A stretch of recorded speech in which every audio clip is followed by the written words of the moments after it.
वसुदेवसुतं देवं कंसचारूढमर्दनं देवकी परमानन्दं कृष्णं वन्दे जगद्गुरुं। कृष्णाय वासुदेवाय हरये परमात्मने प्रणतक्लेशनाशाय गोविन्दाय नमो नमः। सच्चिदानन्दरूपाय विश्व उत्पत्त्यादिहेतवे तापत्रय विनाशाय श्रीकृष्णाय वयं नमः। भगवान श्री कृष्ण ने कहा, प्रिय उद्धव, अब मैं तुम्हें अपने उन मंगलमय भागवत धर्मों का उपदेश करता हूँ, जिनका श्रद्धा पूर्वक आचरण करके मनुष्य संसार रूप दुर्जय मृत्यु को अनायास ही जीत लेता है। उद्धव जी, मेरे भक्त को चाहिए कि अपने सारे कर्म मेरे लिए ही करे और धीरे धीरे उनको करते समय मेरे स्मरण का अभ्यास बढ़ाए। कुछ ही दिनों में उसके मन और चित्त मुझ में समर्पित हो जाएंगे। उसके मन और आत्मा मेरे ही धर्मों में रम जाएंगे। मेरे भक्त साधुजन जिन पवित्र स्थानों में निवास करते हो उन्हीं में रहें और देवता असुर अथवा मनुष्य में जो मेरे अनन्य भक्त हो उनके आचरणों का अनुसरण करें। पर्व के अवसरों पर सबके साथ मिलकर अथवा अकेला ही नृत्य गान वाद आदि महाराजोचित ठाट बाट से मेरी यात्रा आदि का महोत्सव करे। सुदांत करण पुरुष आकाश के समान बाहर और भीतर परिपूर्ण एवं आवरण शून्य मुझ परमात्मा को ही समस्त प्राणियों और अपने हृदय में स्थित देखे। निर्मल बुद्धि उद्धव जी, जो साधक केवल इस ज्ञान दृष्टि का आश्रय लेकर संपूर्ण प्राणियों और पदार्थों में मेरा दर्शन करता है, उन्हें मेरा ही रूप मानकर सत्कार करता है तथा ब्राह्मण और चंडाल, चोर और ब्राह्मण भक्त, सूर्य और चिंगारी तथा कृपालु और क्रूर में भी समान दृष्टि रखता है, उसे ही सच्चा ज्ञानी समझना चाहिए। जब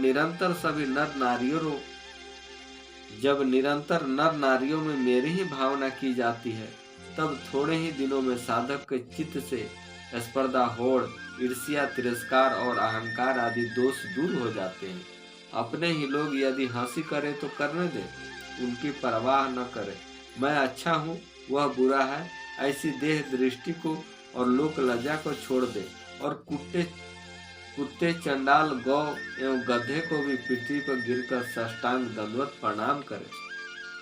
जब तक समस्त प्राणियों में मेरी भावना भगवत भावना न होने लगे, तब तक इस प्रकार मन, वाणी और शरीर के सभी संकल्पों और कर्मों द्वारा मेरी उपासना करता रहे। उद्धव जी, जब इस प्रकार सर्वत्र आत्मबुद्धि ब्रह्म बुद्धि का अभ्यास किया जाता है, तब थोड़े ही दिनों में उसे ज्ञान होकर सब कुछ ब्रह्म स्वरूप दिखने लगता है। ऐसी दृष्टि हो जाने पर सारे संशय संदेह अपने आप निवृत्त हो जाते हैं और वह सब कहीं मेरा साक्षात्कार करके संसार दृष्टि से उपरत हो जाता है। मेरी प्राप्ति के जितने साधन हैं, उनमें मैं सबसे श्रेष्ठ साधन यही समझता हूँ कि समस्त प्राणियों और पदार्थों में मन, वाणी और शरीर की समस्त वृत्तियों से मेरी ही भावना की जाए। उद्धव जी, यही मेरा अपना भागवत धर्म है। इसको एक बार आरंभ कर देने के बाद फिर किसी प्रकार की विघ्न बाधा में इसमें रति भर भी अंतर नहीं पड़ता, क्योंकि यह धर्म निष्काम है और स्वयं मैंने इसे निर्गुण होने के कारण सर्वोत्तम निश्चय किया है।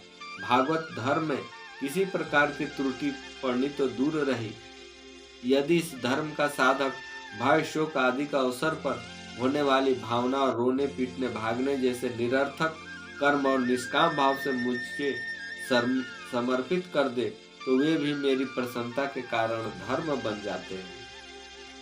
विवेकियों के विवेक और चतुरों की चतुराई की पराकाष्ठा इसी में है कि वे इस विनाशी और असत्य शरीर के द्वारा मुझ अविनाशी एवं सत्य तत्व को प्राप्त कर ले।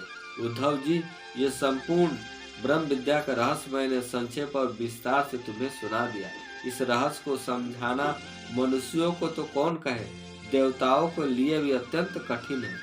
मैंने जिस सुस्पष्ट और युक्त ज्ञान का वर्णन बार बार किया है, उसके मर्म को जो समझ लेता है, उसके हृदय की संशय ग्रंथियां छिन्न भिन्न हो जाती है और वह मुक्त हो जाता है। जय जय श्री कृष्ण। हरि